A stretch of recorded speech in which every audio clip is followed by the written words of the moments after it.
Hello YouTube and welcome to my deck profile of the first place LLDS tournament Gouki Knightmare deck. So, this deck is a bit different from the decks that you would see when it comes to Gouki Knightmare, and I'll just gonna show you why exactly in this video.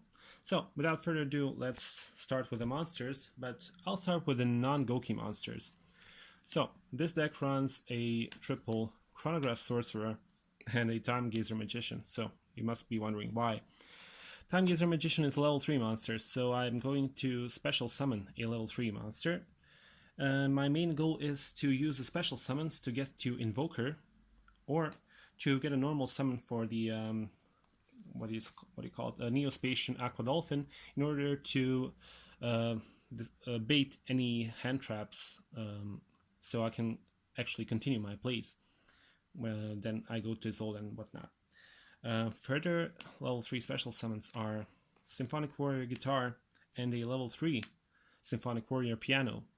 Piano is also pretty good because it has an effect to change its type, and so it can become a warrior if I want to. So it's also pretty good because it's level 3, so it can also go for Invoker. Another special summon level 3 monster is Defrag Dragon. This is a card I was having second thoughts about, but I tested without it and noticed that the deck kind of bricks without it. It just simply needs these easier to special summon level 3 monsters. And then jump forward, the best level 3 special summon monster by far.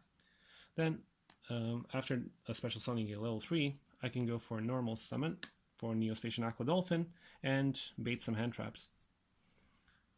Then we have Necro Gardna, so when I go for Isolde, I can add Necro Gardna if I have another Gouki monster in my hand, so I can discard for Headbatt and just continue with the combo. And of course there's the Iblee, self-explanatory. Now for the Goukis, I run 2 copies of Octostretch, self-explanatory. Now I play 2 Headbatts. I'll usually play 3, but then I noticed, because this deck focuses on special summoning level 3 monsters, which are most of them not warriors, for example Defrag Dragon and the Timegazer, it doesn't have much synergy with the Headbatt as well as the Suprex, so I decided to run 2 of each, both Suprex and Headbatt. And then, because Twistcobra is a level 3 monster, I decided to run 3 of those. So special summon level 3, normal summon Twistcobra, and go for Invoker. And for last but not least, the 2 big Goukis, Riscorpio and Bearhug. And that's about it from the monster lineup. Now, for the spells. Self-explanatory, Rhoda, Monster Reborn, Soul Charge.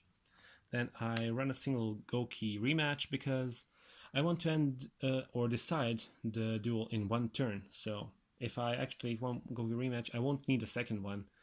So that's probably, I was testing actually 2, but it kind of became bricky because I really want to have a lot of monsters in my hand and not so many spells that I won't use. So 1 Re-Match. Living Fossil, the equipped spell that serves as an extender, the self-explanatory Divine Sword Phoenix Blade, and also the hand trap negator called by the grave.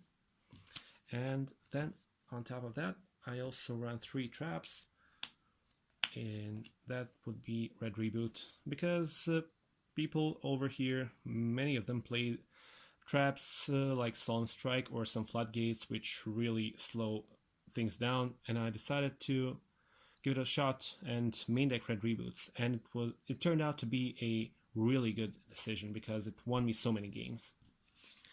As for the extra deck, so I also already mentioned M-X-Saber Invoker, the 2 Isoldes. So if I go for 2 special summons of level 3, I can go for example for Invoker and then for Isolde, and if Isolde gets negated, I can still normal summon a Gouki to continue play by summoning another Isolde. Then we have a Knightmare Unicorn.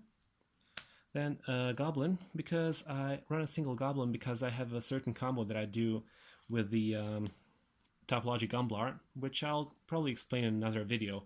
In any case, it's important because I get into the situation where I have to end with a Nightmare Cerberus, so I can summon something on the right hand side of Knightmare Cerberus in order not to trigger Topologic Umblar when it's extra linked, because I wanted my opponent only to discard the 2 cards, not me. And Nightmare Phoenix for spell trap removal, of course, and the 2 Nightmare Mermaids, and the Firewall Dragon, Trigate Wizard. Then I run a single binary sorceress just in order to run over those unaffected by everything beaters of 3000 and more, so just to be able to get over them. And then Link Haribo and his best buddy Topologic Umblar Dragon. That's it for the extra deck. Then for the side deck, since I run Gouki Knightmare, it's to be expected that people will run a Raw Sphere mode, so in order to counter that, I run a Winged Dragon of Ra, so I can tribute their Sphere mode and summon a beat stick of 4000. I ran 3 Ghost Ogres. It's good for the True Draco matchup to destroy their field spell, and I mean, I didn't use it that much today, just for that matchup actually. Then the Kaijus. I used 2 big Kaijus and 2 smaller Kaijus, but it doesn't matter, I just can run over them easily if I go with Mermaid. And of course the Kaiju Slumber for that, and some more board wipes, Dark Hole and Raigeki, and then the Spell Trap Hate, Twin Twisters, and Typhoons. So I already have 3 Red Reboots in my main deck, and these 4 in the extra deck, so that's a total of 7 macro hate cards, which I think it's pretty much okay. It's a good number. And yeah, that's pretty much it. For the combo video, I'll probably make another one in order to explain everything in detail, how the deck works. Until then, I hope you guys enjoyed the video, and see you next time. Bye!